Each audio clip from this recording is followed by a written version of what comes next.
Hey thrill seekers, welcome to Midnight Creepy Stories, where I, MrBeast, bring you true tales that'll make your heart race in the dead of night.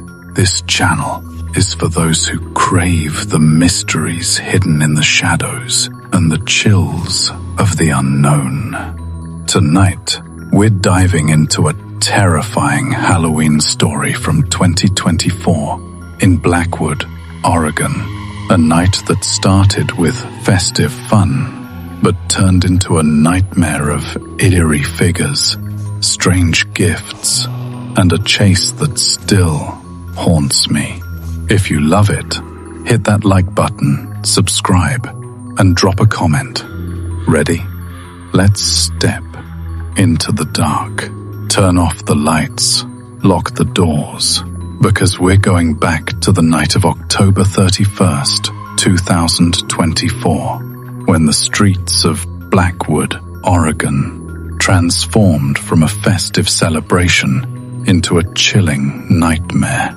A night that changed me forever.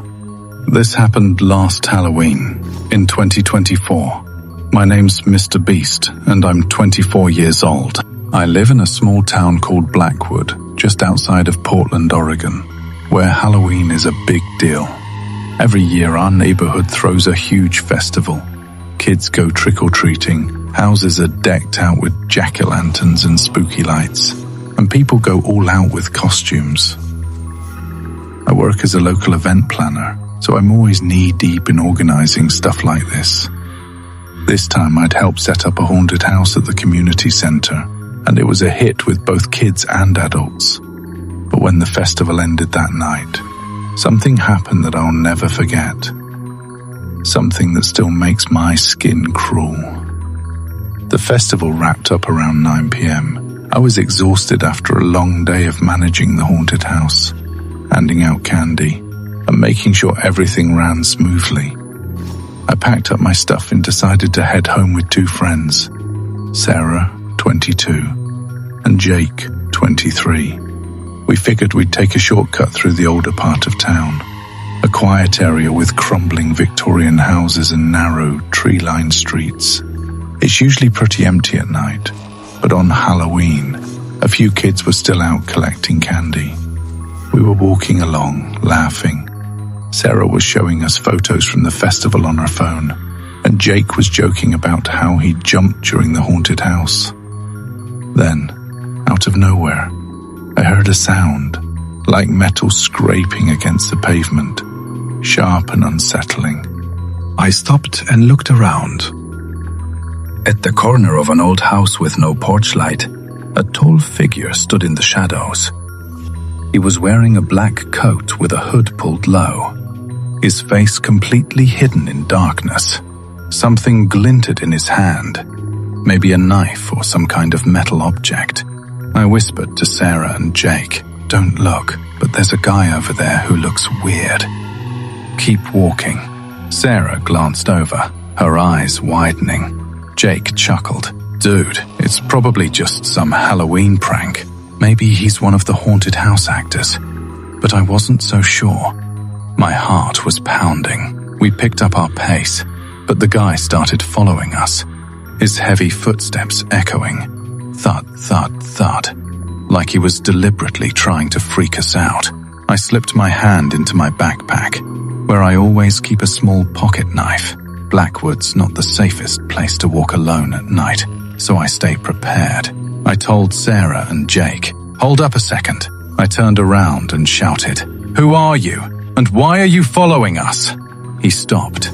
He pushed his hood back just enough for the streetlight to catch his face. He was a man, maybe in his 30s, with a short beard and eyes that looked empty, like there was nothing behind them. He gave a creepy smile and said, "Just enjoying Halloween night. Why you kids so scared? It's all fun and games." His voice was calm, but it sent a chill down my spine. Sarah grabbed my arm and whispered, "Ethan, let's go." But before we could move, the guy pulled a small box from his coat. and set it on the ground. "Got a gift for you," he said. "Open it." "Halloween candy." Jake laughed nervously. "Man, this guy's nuts." I stopped him, pulled out my knife, and held it up. "We don't want your gift. Back off." He raised his hands and stepped back, but that smile didn't fade. Then, out of nowhere, 2 more figures appeared at the other end of the street. Both were dressed in black, faces covered with masks, and something shiny in their hands. They were walking toward us. Sarah screamed, "Ethan, run!" We bolted, their footsteps pounding behind us. We didn't stop until we reached a busier street where a few families were still out. I looked back. They were gone. Vanished. We were all out of breath. Jake gasped. "What the hell was that?" Sarah was crying, saying, "Ethan, they were gonna kill us." We called the police right away. When they showed up, we explained everything, but they said they couldn't do much without a clear crime. They checked the street but found nothing. Not even the box the guy had left behind. It was like it never happened. The next day, when I parked my car outside my apartment in a quiet complex near Blackwood's downtown, I found a note tucked under my windshield wiper. It read, "Halloween's not over yet." Next to it was the same small box from the night before. My stomach dropped. I didn't touch it and took it straight to the police station. They opened it. Inside was a rusty old knife and another note. "Next time, take the gift, or the night ends differently." The cops said they'd investigate, but they didn't have much to go on. That incident shook me up bad. I installed a security camera outside my apartment, a motion sensor one that records everything at night. I thought it'd make me feel safer. For the first week, everything was fine. Then, one night around 2 a.m., my phone pinged with a notification from the camera app. "Motion detected." I pulled up the footage, and there he was, the hooded guy, standing by my car. He stared at it for a few seconds, then placed something on the ground and disappeared into the dark. I didn't dare go outside until morning. When I checked, there was another box. I took it to the police without opening it. This time, it contained an old locket with a faded photo of a woman inside, her eyes hollow, almost lifeless. The cops ran it through their database but came up empty, no leads. A couple of weeks later, I got a call from an unknown number in the middle of the night. I picked up, but all I heard was heavy breathing. Then a deep voice said, "Why didn't you open our gift, Ethan?" Hearing my name made my blood run cold. I hung up and called the police. They tried tracing the number, but it was from a burner phone. No luck. I doubled down on security, added 2 more cameras and a full alarm system around my apartment, but I couldn't shake the feeling that I was being watched. Sometimes, when I left for work, I'd catch a glimpse of someone at the edge of a street, but when I looked, no one was there. One night, standing on my balcony, I saw him again, the hooded guy, down on the street.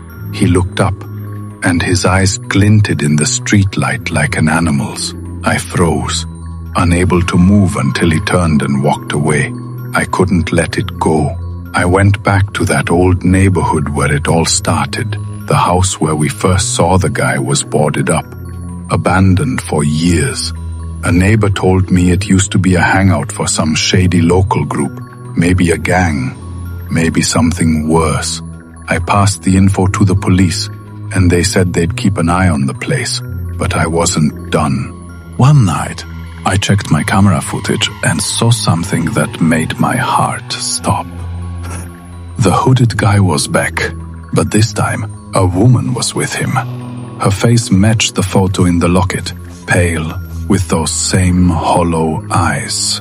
She looked straight at the camera and smiled, a smile that made my skin crawl. She held up a sign that read, "We're waiting for you, Ethan." I couldn't stay in that apartment anymore. I moved in with my parents in a nearby town called Forest Grove. The police raided the abandoned house, but it was empty. No sign of anyone. It's been a year now, and I still check my cameras obsessively, even at my parents' place. Every Halloween, I brace myself, half expecting to see that hooded figure again. Sometimes, late at night, I hear faint sounds, like someone breathing just outside my window. Maybe it's my imagination, but I'm not so sure. One thing I know for certain, on Halloween night, when everyone's caught up in the fun, there are people out there watching from the shadows, and their intentions are never good. Takeaway: always stay aware of your surroundings. Carry something to protect yourself, because you never know who's out there. That knife in my backpack might have saved our lives that night. And that's the chilling true story of that terrifying Halloween night in Blackwood, a memory that still haunts me to this day. A huge thank you to all of you for tuning in to Midnight Creepy Stories and joining me for this eerie tale. Now, I want to hear from you. What did you think of this story? Did it give you goosebumps? Or have you ever experienced a creepy, unexplainable night like this?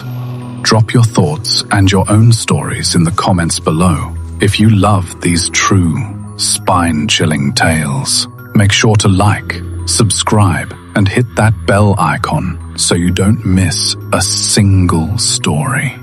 Until next time, stay safe in the shadows and keep your eyes open. You never know what's lurking in the dark. See you soon.